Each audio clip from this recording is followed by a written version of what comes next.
وَاذْكُرُوا فِي أَيَّامٍ مَّعْدُودَاتٍ، اور اللہ کو چند گنے ہوئے دنوں میں یاد کرو.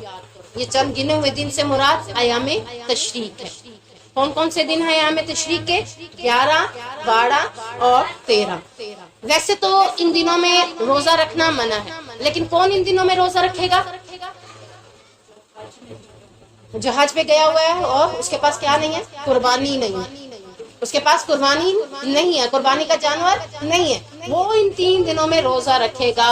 اور باقی لوگوں کے لیے ان 3 دنوں میں روزہ نہیں ہے. وہ کیا کریں گے؟ ان میں کیا کرنا ہے انہوں نے؟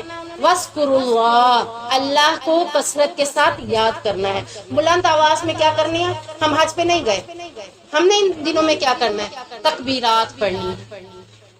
یکم ذی الحجہ سے لے کر 13 ذی الحجہ تک ہم نے انشاءاللہ العزیز اللہ اکبر لا الہ الا اللہ واللہ اکبر وللہ الحمد. دوسری بھی ہے تکبیر، وہ بھی آپ پڑھ سکتے ہیں. تو یہ آپ نے کیا کرنا ہے؟ کثرت. وَاذْكُرُوا اللَّهَ كَثِيرًا وَاذْكُرُوا اللَّهَ فِي أَيَّامٍ معدودات، کہ گنے ہوئے چند دنوں میں تم اللہ کو کثرت کے ساتھ یاد کرو. اب عیدین میں ادھر ادھر جاتے ہوئے کھاتے پیتے ہوئے ہمیں بھول جاتا ہے تکبیرات کرنا، تو نہیں، انشاءاللہ اس بار نہیں بھولیں گے. اس بار کثرت کے ساتھ ہم نے بھی اللہ کو باواز بلند، یعنی باواز بلند سے مراد یہ بھی نہیں ہے کہ ہم مرد تو نہیں ہے نا، ہم تو عورتیں ہیں، اتنی آواز میں گئے کہ ساتھ میں ہمارے گھر میں جتنی خواتین ہیں اگر وہ بھولی بیٹھی ہیں تو انہیں بھی یاد آ جائے. یا گھر میں بچے ہیں، ماں ہے، اونچی آواز میں پڑھنے کا مقصد کیا ہے اس کا؟ بچے بھی یاد، بچوں کو بھی پتہ چل جائے کہ ہاں یہ تکبیرات کے دن ہے تو تکبیرات پڑھنی ہے. صرف فرض نمازوں کے بعد ہی نہیں.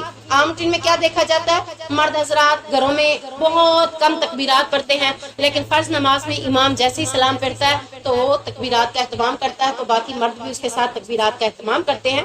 تو صرف فرض نمازوں کے بعد ہی نہیں تکبیرات پڑھنی، بلکہ اٹھتے بیٹھتے چلتے پھرتے جب بھی یاد آئے تکبیرات کا اہتمام کرنا ہے. آپ صلی اللہ علیہ وسلم نے ایام تشریق میں سیدنا کعب کہتے ہیں مجھے اور اوس بن حدثان کو بھیجا کہ ہم یہ اعلان کریں بے شک جنت میں سوائے مومن کے کوئی داخل نہیں ہوگا، اور یہ کہ منی کے ایام کھانے اور پینے کے ایام ہیں، یعنی روزہ نہیں رکھنا. ذکر کرنا ہے، تکبیرات پڑھنی ہے اور اللہ کو کثرت کے ساتھ یاد کرنا ہے. اور الحمدللہ اب تو اس کا رجحان بہت زیادہ ہو گیا ہے. سب سے پہلے سعودیہ میں یہ بات پھیلی تھی کہ سڑکوں کے اوپر گاڑیاں چلتی تھیں، یکم ذی الحجہ سے لے کر 13 ذی الحجہ تک تکبیرات کے ساتھ آوازیں گونجتی تھیں. اب الحمدللہ مختلف ملکوں میں، مختلف شہروں میں یہ آوازات، یہ تکبیرات گونجتی ہیں. تو اس کا مقصد یہ ہے کہ دوسرے لوگوں کو یاد دہانی کروانا. اب اس میں ہم نے کیا کرنا ہے؟ روزے نہیں رکھنے. مینا کے ایام کیا ہے؟ کھانے پینے کے ایام ہیں اور ذکر و اذکار کے ایام ہیں.